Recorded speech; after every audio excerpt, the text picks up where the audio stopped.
এই দেখো আমি কোথায় চলে এসেছি বলো তো, আমার পাশের বাড়ি। বান্ধবী বললেও হয়, প্রতিবেশী বললেও হয়। তো হ্যালো গাইস, তোমরা কেমন আছো? আশা করি সবাই খুব ভালো আছো। আর আমি তো অনেক অনেক ভালো আছি। কেন, লক্ষ্মী পুজোর পরের দিন কাজের জন্য আমি বেশি ভালো হয়ে গেছি। তো ভালো না থাকলেও ভালো থাকতে হবে। তো কেন আমি আজকে এখানে, আমার বাড়ির কলের ডান্টিটা ভেঙে গেছে। আর আমার টাকলু মশাই তো এখনও বাড়ি আসেনি। কেন, কাজে গেছে। টাকলু মশাইকে আমার কর্তা মশাই। তো জামা কাপড় দেখো, কিছু শুকিয়েছে, কিছু ভেজা রয়েছে। তো যেটা শুকিয়েছে সেটা তো আমি বাড়ি নিয়ে যাব। বাড়িতেও তো আমি অনেক কাছাকাছি করেছি। তো চলো সেগুলো তোমাদেরকে দেখাবো, ঠিক আছে?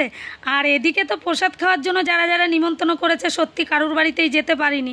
কি করব, আমার বাড়িতে অনেকে প্রসাদ খেতে আসছে। তো তাদেরকে দেব না আমি নিজে প্রসাদ খেতে যাব।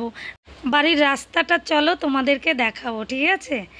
মানে আমার বাড়ির সামনের কোনটা রাস্তা, পিছনের কোনটা রাস্তা, আর আমরা জল কতটা বৃষ্টির জল উপভোগ করি। এই দেখেছো, রাস্তাটা পুরো 10 ফুটের রাস্তা। মানে আমার বাড়ির পিছনে এটাও কিন্তু একটা রাস্তা, এই রাস্তাটা হয়নি। আর আমার বাড়ির সামনের রাস্তা তো তোমরা দেখেছোই। সীমানার পাঁচিলটা টপকেই আমি বাড়ি চলে গেছি, ঠিক আছে? ঘুরে গেলে তো অনেকটা রাস্তা। আর এইদিকে দেখো, সূর্যদেব আজকে আমার দিকে মুখ তুলে তাকিয়েছে। মানে অনেক রোদ উঠেছে, আমার জামা কাপড় সবই শুকিয়ে গেছে। কাঁচা ধোয়া করার পরে যখন সব কিছু শুকিয়ে যাবে, দেখবা তোমার মনটা কত ভালো লাগে। আমার তো ভালো লাগে, কার কীরকম লাগে জানি না।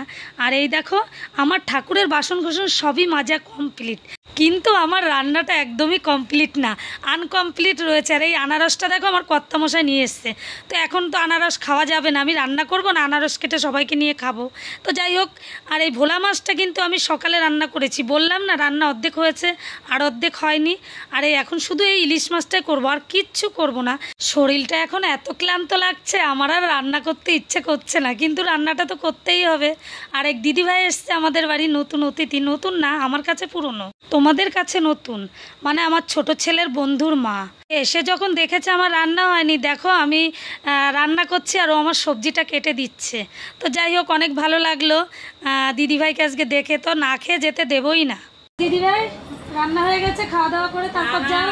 খাবো তো নাই, তুমি গেলে আমি খাবো। তুমি আমার বাড়িতে এসছি, তুমি যাওনি, এবার তুমি যাবে আমার বাড়িতে, তারপর এসে আবার আমি খাবো।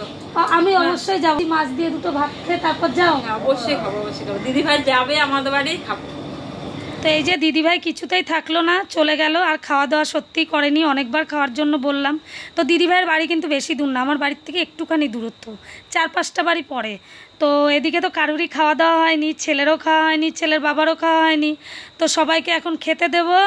আর তোমরাও কে কে খাওয়া দাওয়া করোনি, খেয়ে নাও। আর নাই আমাদের বাড়িতে চলে আসো। আর ভিডিওটা কীরকম লাগলো সবাই কিন্তু কমেন্টে জানাবে, ঠিক আছে? সবাই ভালো থেকো, সুস্থ থেকো। আজকের মতো ভিডিওটা এখানেই রাখছি, টাটা।